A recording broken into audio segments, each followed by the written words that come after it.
Good morning, students. Today I am going to continue my lecture for plus one arts political science, and the name of the chapter is elections and representation. Yesterday we have talked about different type of elections conducted in a democratic country. Now let us start with the chapter elections and democracy. We know that in our if we talk about the democracy, elections have to become the most visible symbol of democratic work or process. Let us start with the difference between direct and indirect democracy. Direct democracy is that democracy where citizens directly participate in day-to-day decisions making and in running of the government. In Asian cities like Greece, these are the examples of direct democracy. Many would consider local governments, especially Gram Sabha, to be closest example of direct democracy. But the kind of direct democracy cannot be practiced when a decision has to be taken by lakhs of people. That is why rule by the people usually means the rule by the people's representation. In such an arrangement, citizens जो हैं choose करते हैं their representative, जो in turn क्या करते हैं, actively involved in administrating the country. वो वाला मेथड जिसमें हम अपने रिप्रेजेंटेटिव्स को चूज करते हैं, that is known as election. जो सिटीजन्स हैं उनका लिमिटेड रोल है in taking the decision and in running the administration. They are not very actively involve in the making of the policies. Only indirectly their elected representatives जो होते हैं वो taking part in the government decisions. जो second question है, remind us the fact that elections are democratic, yes और not. Large number of non democratic country जो हैं वहां पर भी इलेक्शन होती हैं. जो ये ज़रूरी नहीं है कि जहाँ पर डेमोक्रेसी या इलेक्शंस वहीं हो. नॉन डेमोक्रेटिक कंट्री भी इलेक्शंस कंडक्ट कराती हैं. डिफरेंस ये आ जाता है कि in a democratic country there are a competition between different political parties and in a non democratic country there is only single party whose representative must be chosen by the people. There is no choice in front of the citizens. So जो constitution है democratic countries lay down some basic rule about the elections. ये जो basic questions हैं, who is eligible to vote, who is eligible to contest, who is supervise elections, how do the voter choose their representative, how are the votes to be counted and representatives elected. So let us start with the election system in India. You may have noted that every after 5 years there will be elections held in a democratic country like India. So when we start with the elections, there is a procedure of elections in a democratic country. There is a system of conducting elections, authorities and rules about do's and don't. तो ये different question arise होते हैं, क्या जो democratic country में elections held होते हैं क्या अकॉर्डिंग टू वो रूल्स एंड रेगुलेशंस के होते हैं.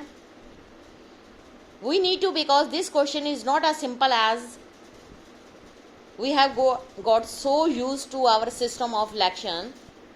There can not be any another way. Democratic elections जो होते हैं उसमें वोट डाली जाती है, उनके प्रेफरेंसेस जो हैं डिसाइड किए जाते हैं कॉन्टेक्स्ट को हेल्ड करने के लिए. ये वो इलेक्शंस हैं जहां पर लोग अपनी चॉइसेस रखते हैं और इस तरह से डिफरेंट वेज होता है जिसमें प्रेफरेंसेस जो है उसको काउंट किया जाता है.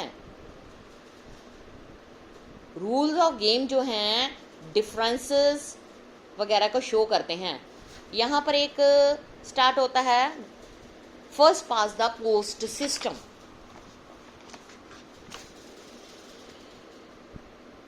It talks of one historic moment in Indian democracy. In Lok Sabha election of 1984, जो कांग्रेस थी came to power winning 415 out of 543 लोक सभा seats, यानी कि more than 80% of seats, and win with the majority.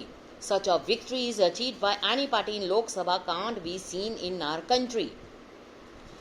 तो इससे इलेक्शंस क्या show करते हैं? कांग्रेस पार्टी ने 4/5 ऑफ द सीट्स जो हैं वो विनर हुई वहां पर। It mean that 4 out of 5 Indians जो वोटर्स हैं वोट ही to Congress party. Actually not.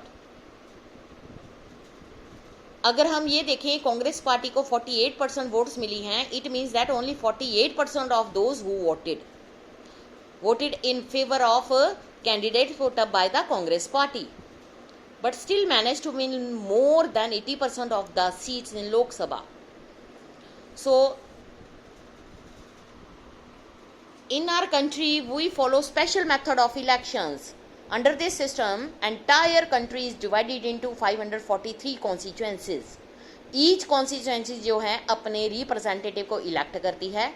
Candidate जो जिसका हाईएस्ट नंबर वोट्स में होता है कॉन्स्टिट्यूएंसी, उसी को डिक्लेयर करती है elected. So it is very important to note that this system must have more votes than all other candidates. तो वो उस कैंडिडेट को हम डिक्लेयर कर देते हैं इलेक्टेड हुआ। जो विनिंग कैंडिडेट है उसको मेजॉरिटी की नीड नहीं होती।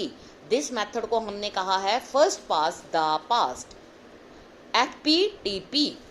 ये एक ऐसा सिस्टम है। इन दिस इलेक्टोरल रेस जो कैंडिडेट होता है जो विनिंग पोस्ट को सबसे आगे जीतता है फर्स्ट ऑफ ऑल, उसी को विनर कहा जाता है। इस मेथड को प्लूरैलिटी सिस्टम भी कहा जाता है। ये वो वाला मेथड है इलेक्शंस का जो कॉन्स्टिट्यूशन में डिस्क्राइब किया गया है।